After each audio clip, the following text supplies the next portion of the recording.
வணக்கம். இன்றைய பரபரப்பு செய்தி தொகுப்பை வழங்குவதற்காக நான் வைகரை வருணன். இன்றைய நாளின் டாப் 3 பரபரப்பு செய்திகளை முதலில் பார்ப்போம். கேரளாவில் நெடுஞ்சாலையின் பக்கவாட்டு சுவர் இடிந்து அணுகுசாலையில் திடீர் விரிசல் ஏற்பட்டு வாகனங்கள் சிக்கி தவித்ததால் பரபரப்பு. சேலத்தில் தனியார் கல்லூரி விடுதியில் மாணவ மாணவிகளுக்கு வாந்தி மயக்கம் ஏற்பட்டு மருத்துவமனையில் அனுமதிக்கப்பட்டதால் பரபரப்பு ஏற்பட்டுள்ளது. ஒசூரில் பணம் கேட்டு தொந்தரவு செய்த காதலனை கூலிப்படையை வைத்து காதலி கொலை செய்த சம்பவம் அதிர்ச்சியை ஏற்படுத்தியுள்ளது. வேலை முடித்து வீடு திரும்பிய இளம்பெண்ணை துரத்தி சென்று கிணற்றுக்குள் விழுந்த 2 காமுகர்களை போலீசார் இரவோடு இரவாக மீட்டுள்ளனர். தனியாக வந்த பெண்ணிடம் அத்துமீற முயன்று கிணற்றில் குதித்த கேடிகளின் பின்னணி என்ன? நள்ளிரவில் பாழடைந்த கிணற்றுக்குள் விழுந்த இருவரை மீட்கும் பரபரப்பு காட்சிகள்தான் இது. போலீசாரும் தீயணைப்புத் துறையினரும் உயிரை கொடுத்து போராடி 2 இளைஞர்களையும் பத்திரமாக மீட்டனர்.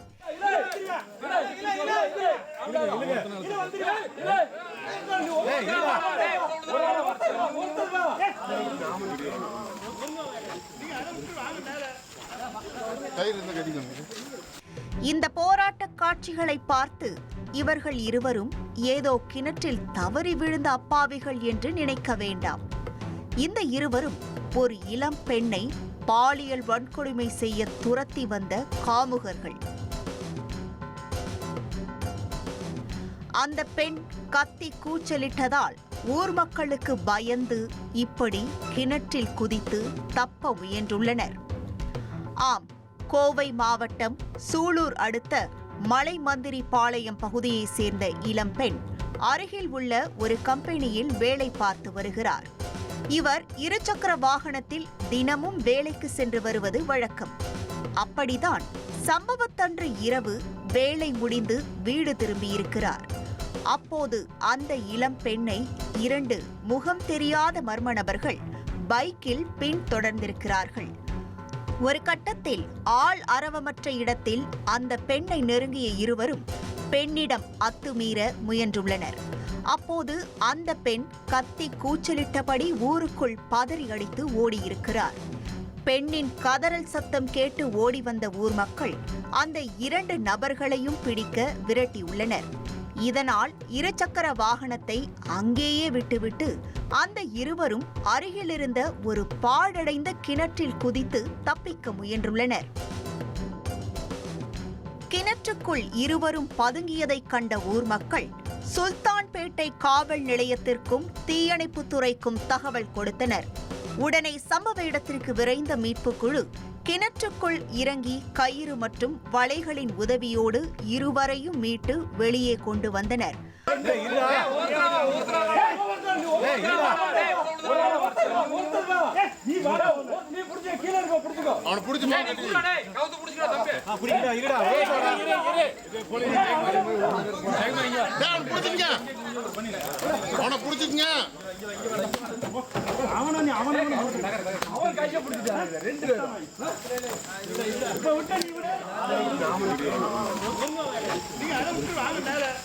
ஆடு திருடர்களைப் போல திருவென முழித்துக் கொண்டிருந்த இருவரையும் போலீசார் கைது செய்து காவல் நிலையத்திற்கு அழைத்து சென்று விசாரித்தனர்.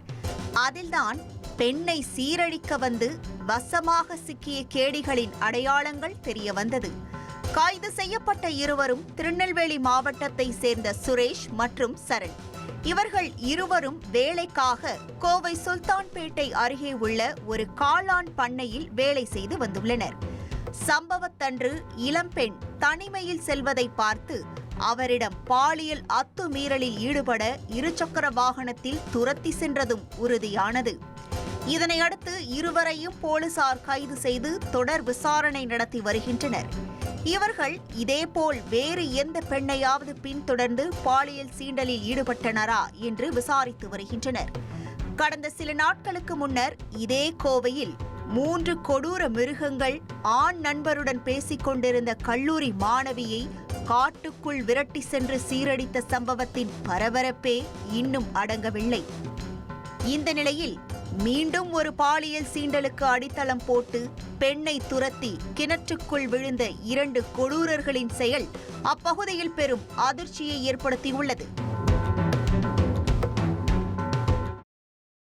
புதுக்கோட்டை மாவட்டம் ஆலங்குடி அருகே மாணவர்களும் பெற்றோரும் சமூக ஆர்வலரும் நடுரோட்டில் கட்டி புரண்டு சண்டையிட்டது பரபரப்பை ஏற்பட்டது.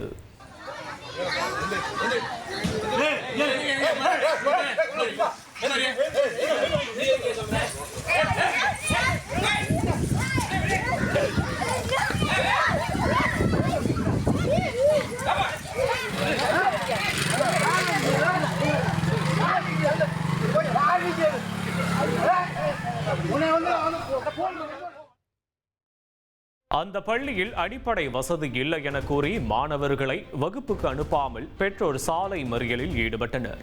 அப்போது அங்கு வந்த சமூக ஆர்வலர் முருகேசன் மாணவர்களை பள்ளிக்கு போக சொன்னதால் இந்த பிரச்சனை ஏற்பட்டதாக கூறப்படுகிறது.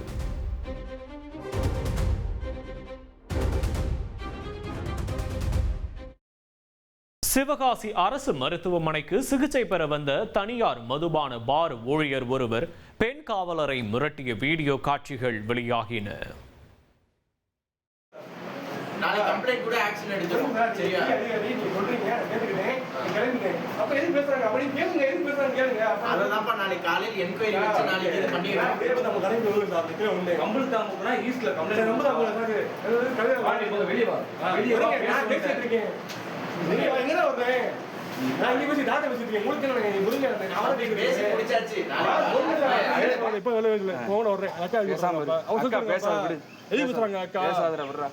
நீ படிக்க படிச்சு படிச்சு வந்திருக்கோம். சின்ன பையன் தெரியும் உங்களுக்கு, காட்டு வசதி மாதிரி உங்களுக்கு போய் நீங்க போய் நீங்க கூட வச்சுக்கோங்க. இங்க 100 பேர் இருக்காங்க விசேஷமா. நீங்க உங்க தேசம் இருக்காங்க பூரா பேர் இருக்கா. நீங்க தம்பி உள்ள வச்சுக்கோங்களேன். நான் செத்து போயிருவேன். உங்களுக்கு கவனம் செத்து போயிருவேன். போய் சரி ஒருத்தன் கூட்டு போய் வச்சு செத்து போயிருவேன். உங்க தேசம் இருக்காங்க பூராத்தையும் வேலை வச்சுருவாங்க. என்ன முடியும்? சிவகாசி அருகே விஸ்வநாதம் பகுதியில் உள்ள தனியார் பாரில் பணியாற்றும் ஈஸ்வரன் என்பவர் மதுபோதையில் கையில் இரத்த காயத்துடன் அரசு மருத்துவமனைக்கு சிகிச்சை பெற வந்தார். அப்போது அங்கிருந்த ஊழியர் மற்றும் பணியிலிருந்த பெண் காவலர் காயம் ஏற்பட்டதற்கான காரணம் குறித்து கேட்டனர். இதனால் ஆத்திரமடைந்த ஈஸ்வரன் மருத்துவர் அறைக்கு சென்று வாக்குவாதத்தில் ஈடுபட்டுள்ளார். அப்போது ஆண் காவலர் சமாதானம் செய்ய முயன்றும் பலனளிக்காத நிலையில் மருத்துவமனை ஊழியர் மற்றும் பெண் காவலரை மிரட்டியது நோயாளிகளிடையே அதிர்ச்சியை ஏற்படுத்தியது. நெல்லை மேலப்பாளையம் அக்பர் தெருவில் சாலையை கடக்க முயன்ற சிறுவன் மீது பைக் மோதி விபத்திற்குள்ளான சிசிடிவி காட்சி வெளியாகி பரபரப்பை ஏற்படுத்தியுள்ளது. இதில் சிறுவன் தூக்கி வீசப்பட்டு மயக்கமடைந்த நிலையில் விபத்தை ஏற்படுத்திய நபர் அதனை பொருட்படுத்தாமல் அங்கிருந்து சென்ற சம்பவம் அதிர்ச்சியை ஏற்படுத்தியுள்ளது. நீலகிரி மாவட்டம் கூடலூரை அடுத்துள்ள பந்தலூர் அருகே குடியிருப்புக்குள் சிறுத்தை புகுந்து கோழிகளை வேட்டையாடும் சிசிடிவி காட்சிகள் வெளியாகியுள்ளது.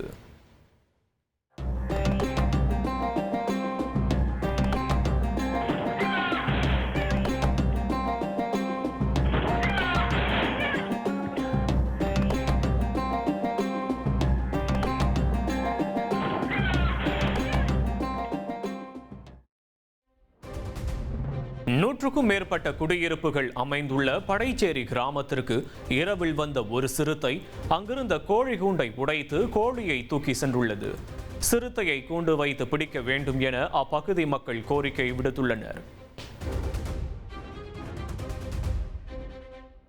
கேரளாவில் பள்ளி பேருந்தும் ஐயப்ப பக்தர்கள் சென்ற பேருந்தும் மோதிய விபத்தில் 5 மாணவர்கள் படுகாயமடைந்தனர்.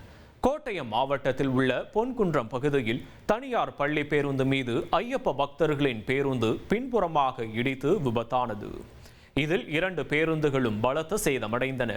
காயமடைந்த 5 மாணவர்களும் சிகிச்சைக்காக மருத்துவமனையில் அனுமதிக்கப்பட்டுள்ளனர். நெல்லை சந்திப்பு ரயில் நிலைய சாலையில் கேட்பாரற்று கிடந்த பெட்டியால் பரபரப்பு ஏற்பட்டது. நெல்லை சந்திப்பு ரயில் நிலையம் அருகே உள்ள பிரபல அல்வா கடை முன்பு நீல நிற பெட்டி ஒன்று கண்டெடுக்கப்பட்டது. இதையடுத்து வெடிகுண்டு தடுப்பு மற்றும் பிரிவு போலீசார் வரவழைக்கப்பட்டு தீவிர சோதனையில் ஈடுபட்டனர்.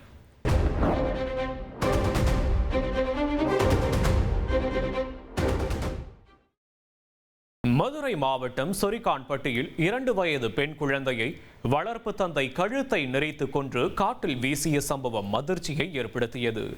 கண்ணன் என்பவர் கடந்த 2 மாதங்களுக்கு முன் கேரளாவைச் சேர்ந்த 2 வயது குழந்தையின் தாயான கலாசூர்யா என்பவரை திருமணம் செய்து குடும்பம் நடத்தி வந்ததாக கூறப்படுகிறது. குழந்தை இருப்பதை தொந்தரவாக கருதிய கலாசூர்யா வெளியே சென்ற நேரத்தில் குழந்தையை கழுத்தை நெரித்து கொலை செய்ததாக தெரிகிறது. இதை அறிந்த கலாசூர்யாவும் கண்ணனும் குழந்தையின் சடலத்தை காட்டுப்பகுதியில் வீசியுள்ளனர். இவர்களின் நடவடிக்கையில் சந்தேகமடைந்த கலாசூர்யாவின் தாய் கேரள மாநில போலீசாரிடம் புகார் அளித்தார். கேரள மற்றும் செக்கானூரணி போலீசார் சேர்ந்து விசாரித்ததில் உண்மை வெளிச்சத்திற்கு வந்தது. இதையடுத்து காட்டுப்பகுதியில் எலும்புக்கூடாக கிடந்த குழந்தையின் தடயங்களை மீட்ட போலீசார் கண்ணன் மற்றும் கலாசூர்யா இருவரையும் கைது செய்தனர். ஓசூரில் பணம் கேட்டு தொந்தரவு செய்த காதலனை கூலிப்படையை வைத்து கொலை செய்ததாக காதலியை போலீசார் கைது செய்தனர். ஹரிஷ் என்பவருக்கும் கணவரை புரிந்து வாழும் மஞ்சுளா என்பவருக்கும் தகாத உறவு இருந்ததாக கூறப்படுகிறது. மஞ்சுளாவிடமிருந்து 80 லட்சம் ரூபாய் வரை வாங்கிய ஹரிஷ் அவரை திருமணம் செய்யாமல் காலம் தாழ்த்தி வந்துள்ளார். அதே சமயம் மேலும் பணம் கேட்டு தொந்தரவும் செய்துள்ளார். இதனால் கோபமடைந்த மஞ்சுளா கூலிப்படை வைத்து ஹரிஷை கொலை செய்ததாக தெரிகிறது. இந்த சம்பவம் தொடர்பாக மஞ்சுளா உட்பட 7 பேரை போலீசார் கைது செய்துள்ளனர்.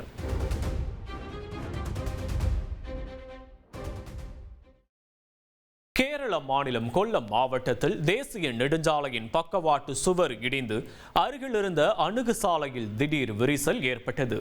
இதனால் அந்த வழியாக சென்ற வாகனங்கள் வெளியேற முடியாமல் பரிதவித்தன.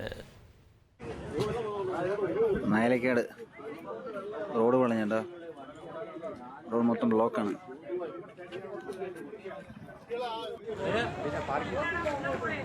സിത്താര ജംഗ്ഷനിലാണിത്. മയിലക്കാട് ഇറക്കം റോഡ് മൊത്തം ഇടിഞ്ഞു വീണു. നല്ല പണിയാണ് ഹൈവേയുടെ അത്.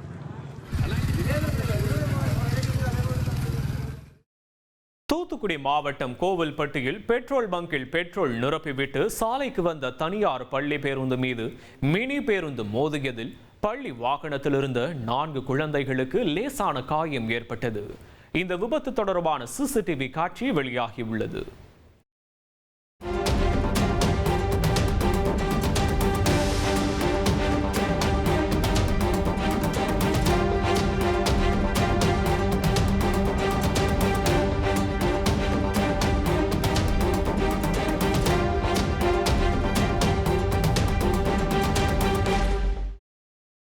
நாடு முழுவதும் 4வது நாளாக இண்டிகோ நிறுவனத்தின் விமான சேவை முடங்கியதால் பயணிகள் கடும் சிரமத்தை சந்தித்தனர். ஒரே நாளில் 500க்கும் மேற்பட்ட விமானங்கள் ரத்து செய்யப்பட்டதற்காக பயணிகளிடம் இண்டிகோ நிறுவனம் மன்னிப்பு கேட்டுள்ளது.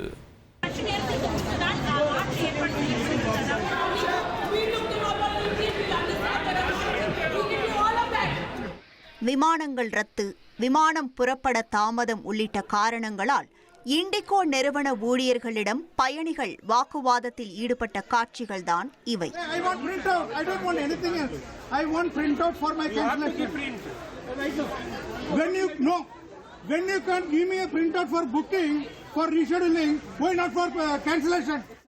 இந்தியாவின் மிகப்பெரிய விமான நிறுவனங்களில் ஒன்று இண்டிகோ நிறுவனம். உள்நாடு மற்றும் சர்வதேச அளவில் நாளொன்றுக்கு 2200க்கும் மேலான விமானங்களை இண்டிகோ நிறுவனம் இயக்கி வருகிறது. கடந்த சில நாட்களாக அந்த நிறுவனம் விமானம் ரத்து, விமானம் தாமதம் என தீவிர பிரச்சினைகளை எதிர்கொண்டு வருகிறது. தொழில்நுட்ப கோளாறுகள், மோசமான வானிலை உள்ளிட்டவை இந்த குழப்பத்திற்கு காரணமாக கூறப்பட்டாலும் சிவில் விமான போக்குவரத்து இயக்குநரகம் அண்மையில் அறிமுகப்படுத்திய FDTL எனப்படும் விமான கடமை நேர வரம்பு விதிமுறை முக்கிய காரணமாக பார்க்கப்படுகிறது. விமானிகள் மற்றும் கேபின் குழுவில் உள்ளவர்களின் வேலை நேரத்தை நிர்ணயிக்கும் இந்த புதிய விதிகள் அவர்களின் பணி அழுத்தத்தை குறைக்கும் நோக்கில் அமல்படுத்தப்பட்டதாக தெரிவிக்கப்பட்டது. இந்த புதிய விதிமுறையின் கீழ் ஒரு விமானிக்கு ஒவ்வொரு வாரமும் குறைந்தபட்சம் 48 மணி நேரம் ஓய்வு தர வேண்டும். தொடர்ந்து 2 நாட்களுக்கு மேல் இரவு பணியில் அமர்த்தக்கூடாது என்பது உள்ளிட்ட கட்டுப்பாடுகள் விதிக்கப்பட்டுள்ளன. சிவில் விமான போக்குவரத்து துறையின் புதிய விதிமுறைகளால் பல்வேறு விமான நிறுவனங்களில் ஆள் பற்றாக்குறை ஏற்பட்டுள்ளது. குறிப்பாக DGCA விதிகளுக்கு ஏற்றவாறு இண்டிகோ நிறுவனம் தனது நெட்வொர்க்கை மறுசீரமைக்க தடுமாறி வருகிறது. நவம்பர் மாதத்தில் மட்டும் 1232 இண்டிகோ விமானங்கள் ரத்து செய்யப்பட்டிருக்கின்றன. கடந்த 2ஆம் தேதி முதல் இண்டிகோ விமானங்கள் ரத்து செய்யப்பட்டு வருகிறது. டிசம்பர் 5ஆம் தேதி தலைநகர் டெல்லியிலிருந்து இயங்கும் அனைத்து இண்டிகோ உள்நாட்டு விமானங்களும் ரத்து செய்யப்பட்டது. ஒரே நாளில் 500க்கும் மேற்பட்ட விமானங்கள் ரத்து செய்யப்பட்டதால் விமான நிலையங்களில் லட்சக்கணக்கான பயணிகள் தவிப்புக்கு உள்ளாகினர். பெங்களூரு விமான நிலையத்தில் சபரிமலை ஐயப்பன் கோவிலுக்கு செல்ல டிக்கெட் முன்பதிவு செய்திருந்த ஐயப்ப பக்தர்கள் கடைசி நேரத்தில் விமானம் ரத்து செய்யப்பட்டதால் போராட்டத்தில் ஈடுபட்டனர்.